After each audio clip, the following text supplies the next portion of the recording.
La danse, c'est vrai que ça m'a permis de traverser des frontières, dans le sens où à la base tu viens du quartier, tu danses, etc. Et au bout d'un certain niveau, à un certain moment, tu arrives à faire des rencontres que toi-même tu ne te rends pas compte en fait que tu pouvais les faire. Et quand tu commences à voyager, notamment quand moi je suis parti au Venezuela, pour moi c'est un gros tournant dans ma carrière de danseur.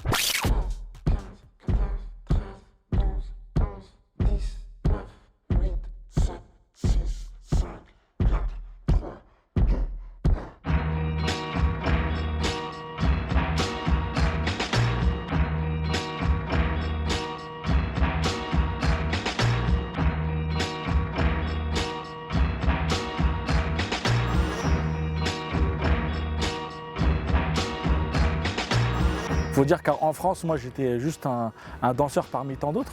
Et quand je suis arrivé là-bas, en fait, sans m'en rendre compte, vu qu'ils n'avaient pas toutes les foundations en house et tout, et que j'ai transmis dans pas mal de workshops les choses, je me suis rendu compte que je suis devenu un OGs là-bas, en fait, le premier à avoir instauré les foundations en house au Venezuela.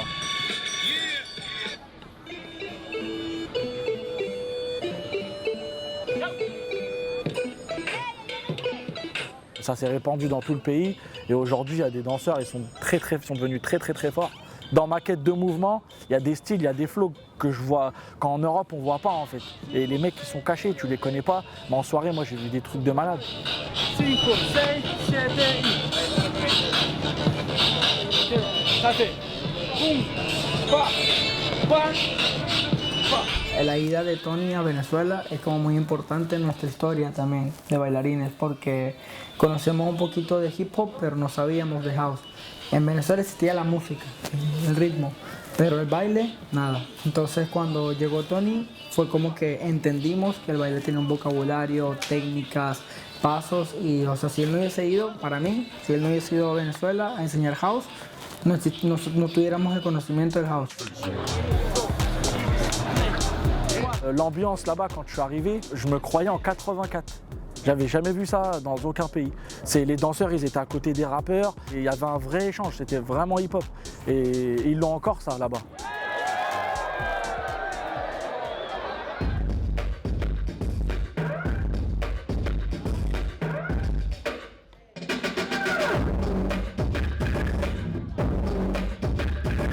Yo ahora enseño house y muchas de las cosas que yo enseño también las aprendí de Tony. Entonces como que él ni siquiera se imagina la influencia que tiene en Venezuela y quizás cómo esa influencia ayudó a otros.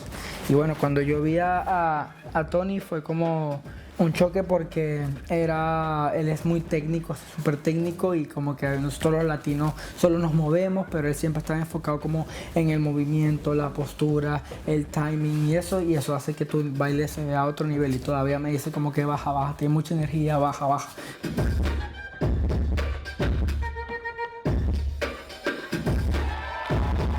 Même si c'est un pays qui reste quand même dangereux, c'est quand même un pays où les gens, quand tu parles de hip-hop, ils sont mais d'une joie, t'as même pas idée en fait.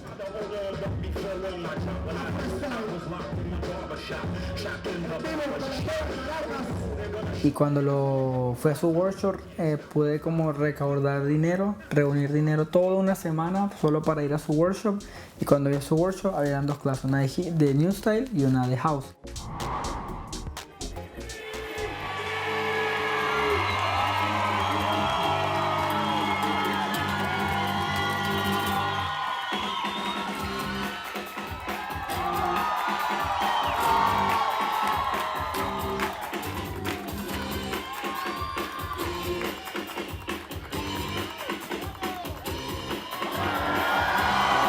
Creo que una de las cosas importantes que nos ayuda a nosotros es que por lo menos él habla español y eso nos ayuda a nosotros a comunicarnos mejor con él y saber más la historia de Francia, entender un poco cómo toda la comunidad, cómo el hip hop, cómo se mueve.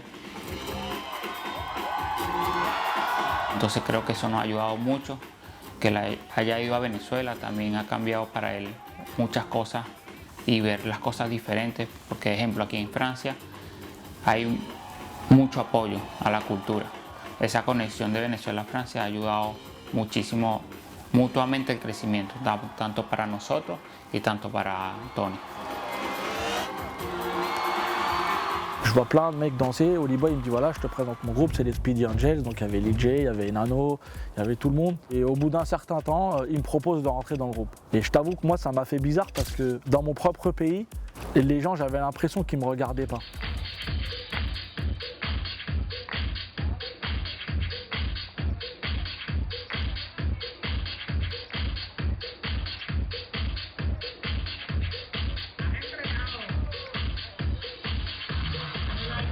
Tony, ouais, je l'ai rencontré au Venezuela il y a quelques années. Et à l'époque, nous, on regardait les battles de 1000%, je suppose, inspirés. Il y a le gars qui arrive, et du coup, nous, on pensait, ah, c'est un gars qui danse quoi, qui fait quoi, parce que dans mon groupe Speedy Angel, nous, on est plutôt b-boy. Comment on se rencontre, à parler, à discuter avec lui, on kiffe parce qu'il parlait déjà espagnol. Ça sera cool d'avoir un gars comme lui pour avoir plus de connexions entre les autres pays. À l'époque, il n'y avait pas de danseurs de house, il n'y avait pas de danseurs d'hip-hop, de poppy, locking, il y avait très peu. Et moi, j'étais des fois le seul dans les compétitions de breaking à faire des autres styles. Et lui, il arrive avec des idées fraîches et tout ça, et il a apporté vraiment des mouvements, des techniques, de l'ambiance, des visions par rapport aux autres styles qu'il n'y avait pas.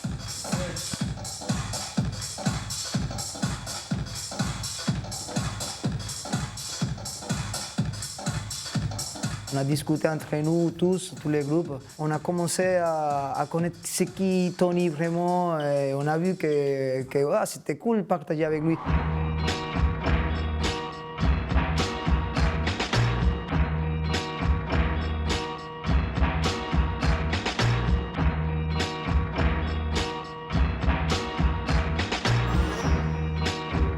On a eu pas mal de discussions avec lui par rapport à son caractère et tout ça. Mais avec le temps, on a rencontré un gars qui était vraiment humain, qui vraiment il a ouvert la porte de la France, pas seulement pour Speedy Angel, mais surtout pour la communauté des danseurs de Venezuela. Et ça, j'ai trouvé que c'était vraiment de ouf.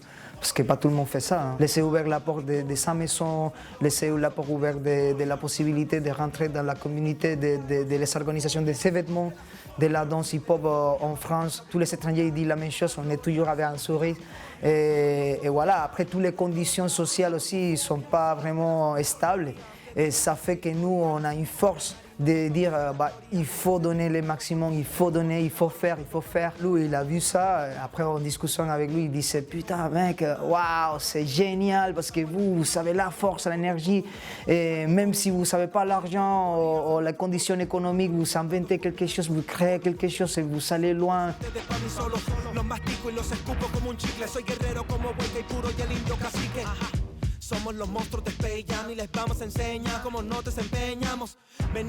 Il y a pas mal de gens qui disent qu'il est plus vénézuélien que français.